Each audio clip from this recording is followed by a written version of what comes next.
sobrou aqui para mim começar. E começar é sempre aquela história de você na frente de uma tela em branco. Né? Então, agora eu estou vendo o Alberto ali também, brigando com o computador para se conectar. Mas, enfim, então eu vou tentar falar aqui os meus 15 minutos, o que eu tinha um pouco preparado, né, e começar a colocar alguns elementos aqui nessa tela em branco para a gente poder conversar. Acho que o Alberto deve estar sem som, aparentemente. Não, já foi testado. Bom, ok, então vamos lá. Bom, falar um pouco, essa mesa inicial é uma mesa que olha um pouco para o retrovisor, né? Ela olha um pouco para o que foi o processo até aqui, né? E talvez seja interessante a gente recordar alguns pontos que eu vou colocar aqui, né? Tenho certeza que os demais colegas aqui da mesa terão muito mais coisa para colocar do que eu, né? Então, na verdade, essa trajetória que a gente tem de industrialização, ela foi construída durante muito tempo com base na ideia de substituição de importações, né? Então, essa é a trajetória desde o comecinho, mas desde a aceleração aí dos anos 30, montagem de uma certa infraestrutura e depois substituição de importação de bens de consumo, né? Então, isso foi o que avançou muito inicialmente. Você, digamos, nesse processo, muito dessa construção foi uma construção planejada, né? Especialmente a partir dos anos 40, 50, né? Você tem muita coisa que foi planejada, né? As coisas mais conhecidas são o plano de metas, o primeiro PND, depois o segundo PND, que é da onde eu vou arrancar para não voltar para um passado muito distante, né? Mas, enfim, essa ideia de que você foi montando a indústria, na verdade, substituindo produtos que eram importados e por uma produção que era importada, né? Então, no último grande processo que você teve, que foi o segundo PND, nos anos 70, né, você aí já, digamos, trabalhou com uma realidade que era uma crise de energia, né, a partir especialmente de 73, da crise do petróleo, né, e uma ideia de que a substituição de bens de consumo ela estava chegando a um limite, estava se esgotando essa possibilidade. Então, o que você tentou avançar naquele momento? Investimentos pesados na chamada matriz energética, né? Então, toda a indústria do petróleo, né? Então, a questão, digamos, no Brasil, desde o começo, né? Apesar de todo o discurso da construção da Petrobras, na verdade, o que você fez foi montar refinarias, né? Fazer o refino interno, e nesse momento, pela primeira vez, você investia pesado na prospecção e na tentativa de produção de petróleo aqui dentro, né? Descoberta da bacia de Campos, né?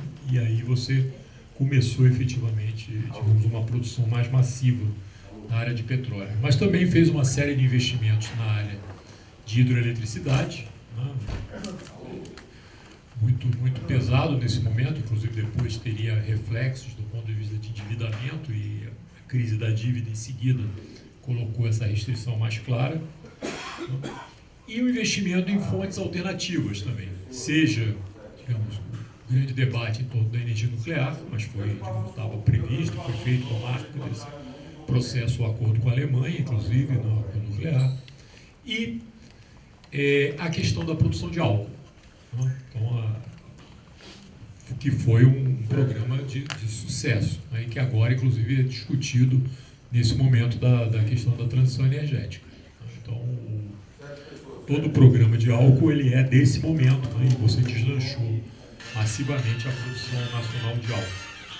E, além disso, você tinha a questão da produção de insumos básicos, né? Isso daí continuou, inclusive já no governo Lula você teve um processo do BNDES que reafirmava, digamos, essa questão da produção de insumos básicos, mas ele começa a ser desenhado lá no meados dos anos 70, e de bens de capital, né? Inclusive vários desses associados, inclusive, a essa nova produção de energia, por exemplo, né? questão de turbinas, etc. Bom, então esse é o, digamos, o último programa razoavelmente desenhado e consistente que você teve. Na verdade, eu entendo que foi esse. Depois você teve algumas tentativas, inclusive no governo Lula, de utilização, inclusive, do programa de compras governamentais na área de petróleo para tentar estabelecer alguma cadeia produtiva nessa área, mas foram experiências mais setoriais, me parece, do que qualquer coisa. Bom, e isso daí também se choca, a partir do começo dos anos 80, com a chamada crise da dívida externa. Inclusive, uma parte grande aí dos investimentos, né, foram investimentos que foram feitos com capital externo, né, endividamento junto a agências financeiras, né, e isso daí resultou também em uma dívida ampliada que teve que ser renegociada aí no começo dos anos 80. Né? E aí daí você tem um primeiro grande travamento, que são as chamadas políticas de ajuste nos anos 80. Então é bom que as pessoas tomem também em consideração, porque uma parte dessas políticas de ajuste ao pagamento da dívida externa, significava que você teria que reconfigurar, de certa forma, a sua estrutura produtiva para gerar superávit. Né? E onde é que a gente gera superávit mais rapidamente em um país como o Brasil? A produção e exportação de commodities, né? Commodities agrícolas, commodities minerais. Né? Então é dessa fase que começam os grandes programas de exportação de soja, com a descoberta de Carajás também a exportação de minério de ferro. Né? Então, e também você começa, digamos, a ajustar a sua economia, de certa forma, para esse processo exportador. Né? Então, uma primeira grande mudança importante é essa, né? Digamos, junto com os tais dos programas de ajuste, né, que estavam referidos aí à dívida externa, começa também uma reconfiguração da economia brasileira, quer do ponto de vista estrutural, para gerar o superávit, quer do ponto de vista também macroeconômico interno, cada vez mais você favorecendo, né, com políticas públicas, exatamente a exportação, né, de bens primários. Né. No momento seguinte, né, nos anos 90, você tem, junto com a maré liberal que vem, a perda de relevância do ponto de vista político do Estado desenvolvimentista, que tinha sido também a base de todos esses processos, porque, como eu falei, eram planos de desenvolvimento, você tinha que ter uma ideia, né, de que o desenvolvimento era uma coisa que estava no horizonte e que tinha, digamos, uma condução coordenada, de certa forma, a partir do Estado. Então, ao tirar a relevância dessa figura do Estado desenvolvimentista, você também perdeu essa capacidade de coordenação de políticas de desenvolvimento. E um outro processo complicado dos anos 90 também foi a chamada abertura comercial e financeira. Quer dizer, no bojo do programa anti-inflacionário dos anos 90, no chamado Plano Real, o que você teve? Você veio aí com duas pernas importantes. Uma, a cristalização de uma liberalização financeira que tinha começado aí com a negociação, mais uma delas, da dívida, ainda no governo Collor, e que é radicalizada no governo Fernando Henrique. Né? Então, com isso, você faz o processo de liberalização financeira, né? Cristaliza isso através de uma série de instrumentos, né, de política pública, mas a partir daí você tinha fluxo liberado de capital. Né? Fluxo liberado de capital significa que você fica exposto, do ponto de vista macroeconômico, aos momentos de saída, né, que foi exatamente, o governo Fernando Henrique foi o quê? Duas crises sucessivas de balanço de pagamentos. Uma no primeiro governo Fernando Henrique, que termina assumindo a crise logo depois do processo eleitoral, em 98, né? Você assume que você tem uma crise já, acho que, se eu não me engano, 15 dias depois do segundo turno eleitoral, você faz o acordo com o FMI, ou seja, assume que você tinha ido às cordas do ponto de vista do balanço de pagamentos, e na sequência é desvalorizado o real e você substitui a âncora cambial, que era o começo do programa, gente tem que ver que ali tem uma mudança fundamental no plano. O plano inicial previu o quê? Âncora cambial. Né? A partir daquele momento, a tua âncora passa a ser o chamado tripé macroeconômico. Né? Então, superávit primário, câmbio flutuando e política de metas de inflação. Né? Só que com isso, né, você passa a ter, na prática, câmbio valorizado permanentemente. Já tinha antes com a âncora cambial, né? O câmbio ficou valorizado como forma de jogar a inflação para baixo. A partir daí ele fica mais ou menos administrado, né? Mas sabendo que cada vez que o câmbio desvalorizava, como você tinha desmontado os mecanismos de indexação, a indexação de preços ficou uma indexação ao câmbio, como a gente viu agora recentemente. Né? Então, quando o câmbio cai, a inflação cai junto. Né?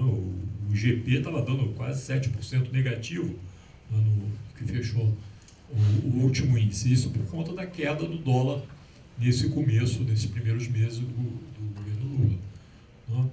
Quando o dólar dispara, né, a inflação acelera. Isso vem desde lá do começo. E quem lembrar, lá da segunda vez que o governo Fernando Henrique foi à lona, em 2002, é isso que acontece. Se você projetasse lá a inflação do último trimestre de 2002, no último momento do Fernando Henrique, dava 30% ao ano, ou seja, todo o esforço anti-inflacionário ia para o brejo, porque você estava, na verdade, indexado ao dólar. Cada vez que o dólar disparava, os preços subiam automaticamente. Então isso faz com que você tenha, teoricamente, um câmbio flutuante dentro da política de tripé macroeconômico, mas na prática, um banco central que opera para o câmbio não flutuar, porque cada vez que ele flutua, no sentido da desvalorização do real, você acaba tendo inflação aqui dentro. Então, o cerne da tua política anti-inflacionária, na verdade, não é manter o valor do real.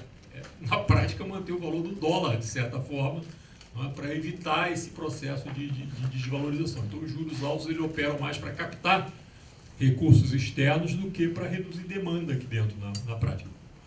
Estou falando tudo isso para dizer que você tem uma política macroeconômica que, na verdade, ela passa a ser hostil também do ponto de vista da indústria. Né? Por quê? Você opera com câmbio valorizado, isso faz com que a importação de produtos industriais seja mais barato. Né? Em vários setores você importar produtos do que produzir aqui dentro.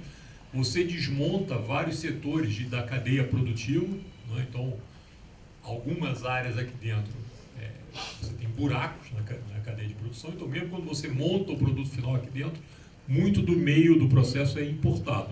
Né? O que faz com que, né, você, a cada momento que pise no acelerador do crescimento, né, você também desequilibra o teu balanço, a balança comercial, porque você importa muito. Se você está vendendo muita coisa aqui dentro, você também tem que comprar produtos, né, para montar o produto final. Então esse é o primeiro problema. E o outro problema é que você faz a abertura comercial. Ou seja, você reduz tarifas, você, além de estar operando com câmbio valorizado, né, e favorecendo as importações, você também está reduzindo a tua forma de defesa, que seria ter tarifas aqui dentro.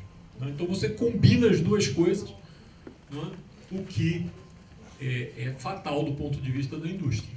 Né? Então isso combinar a abertura comercial com a liberalização financeira, se, de um lado, aparentemente funciona como política anti-inflação, né, por outro lado, tem um problema sério do ponto de vista de desenho e desenvolvimento, porque te condena, de certa forma, a ser um exportador de bens primários. Né? Mais ainda porque a forma de escapar dessa armadilha sem mudar a liberalização financeira, que foi uma forma já construída no primeiro governo Lula, foi aumentar o volume de reservas. Né? Quando você aumenta o volume de reservas, realmente você consegue se defender de flutuações mais bruscas do câmbio. Né? Mas como você faz isso aumentando as exportações, você aumenta ainda mais as exportações de bens primários para fazer o teu volume de reservas. Né? Então, digamos, você ficou com uma macroeconomia, até conversava com o Dark ali antes de começar, você fica com uma macroeconomia hostil, né, do ponto de vista de uma política industrial. Então, uma parte de escapar dessa armadilha quer dizer você também repensar um pouco essa política macroeconômica de alguma forma, com todos os limites que tem para você mudar a política macroeconômica a essa altura do campeonato. Não? Bom, mas essa questão se recolocou agora, de certa forma, e aí já o Fernando já me deu limite de tempo aqui, eu vou caminhar para a conclusão um pouco nesse sentido. Não? Por quê? Porque você tem algumas modificações no cenário atual que apontam para a necessidade de você retomar, de certa forma, o crescimento via indústria, inclusive, né? Para tentar escapar dessa armadilha. Inclusive, a gente viu lá no governo Lula, no momento que você mais cresceu, o que acontece? Você aumenta muito as importações, né? Então, uma parte do crescimento, você faz políticas de aumentar o consumo popular, e uma parte desse crescimento que podia ser motivado por essas políticas de ampliação do consumo popular passa para o exterior, né?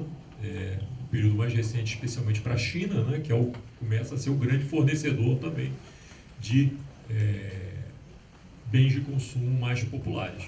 Né? Então, essa questão, né? Colocada junto com as mudanças que você teve do ponto de vista da nova mudança tecnológica no cenário mundial, com as mudanças que, digamos, ajudou a configurar cadeias de produção menores no cenário internacional, né? Então, isso é uma coisa que eu não vou me estender, mas, digamos, esse é um dado do sistema recente, que os vários países saem daquela fúria globalista, ou globalizante do final dos anos 90, e passam, inclusive, os próprios Estados Unidos a falar que não, temos que montar cadeias mais próximas e internalizar parte da produção. Foi curioso, inclusive, ver há uns 3 meses atrás o principal assessor do Departamento de Estado americano com um texto, né, público, né, dizendo que, bom, a globalização já deu, de certa forma, vou usar aqui as minhas palavras, mas o que ele está dizendo é isso. E agora a gente tem que ver um pouco como retoma a produção nacional a partir de grandes pacotes de investimento que vão ser feitos. E, bom, quando os Estados Unidos falam isso, a gente já lê alguns trilhões de dólares sendo jogados, né, nessa questão do desenvolvimento nacional, né, tentando, digamos, escapar dessa dependência dos Estados Unidos em relação à China, que também apareceu. Mas você tem também, digamos, uma motivação geopolítica, né? A pandemia começou a apontar para isso, né? Para também essa, não só a questão do encurtamento das cadeias, mas também a questão de não ficar dependente de alguns países. Primeiro, isso apareceu essa discussão na área de saúde, né? Dos insumos para a produção de medicamentos, né? Vacinas, etc.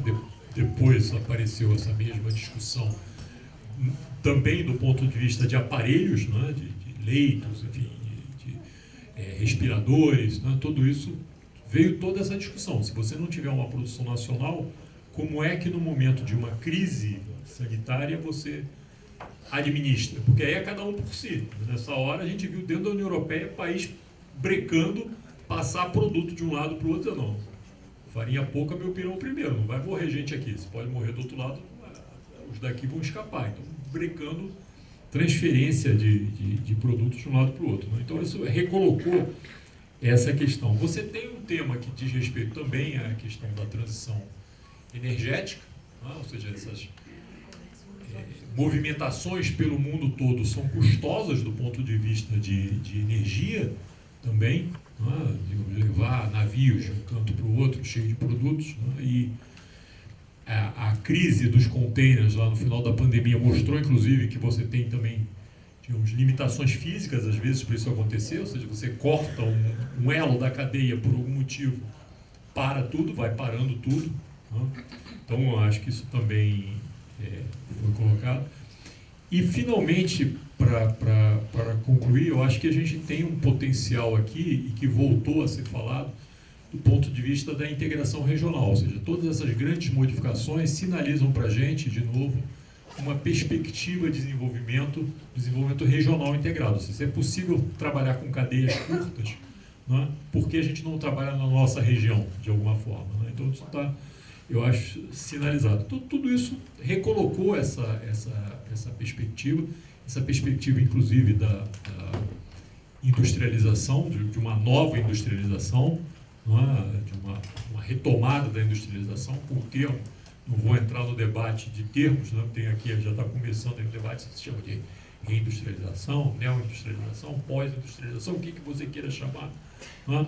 Mas, mais do que isso, é importante tomar em consideração esses elementos, ou seja, você tem, digamos, uma mudança na base técnica, você tem uma mudança geopolítica, você tem possibilidades a serem exploradas que recolocam esse tema na agenda de certa forma. Né? E é um pouco, digamos, com esse objetivo que a gente está dando esse pontapé aqui nesse seminário, que é o objetivo da gente discutir esses 2 dias, é um pouco em cima disso, com vários atores envolvidos diretamente em várias dessas questões aqui, e digamos, a esquentada inicial que eu queria dar é colocar esses elementos na mesa para a gente poder discutir. O Fernando já me alertou, devo estar chegando ao finalzinho. E como eu sou o primeiro a falar e também sou da Rebrip, é bom que eu dê um exemplo aqui do ponto de vista de tempo, né? Então eu termino por aqui. Obrigado, pessoal.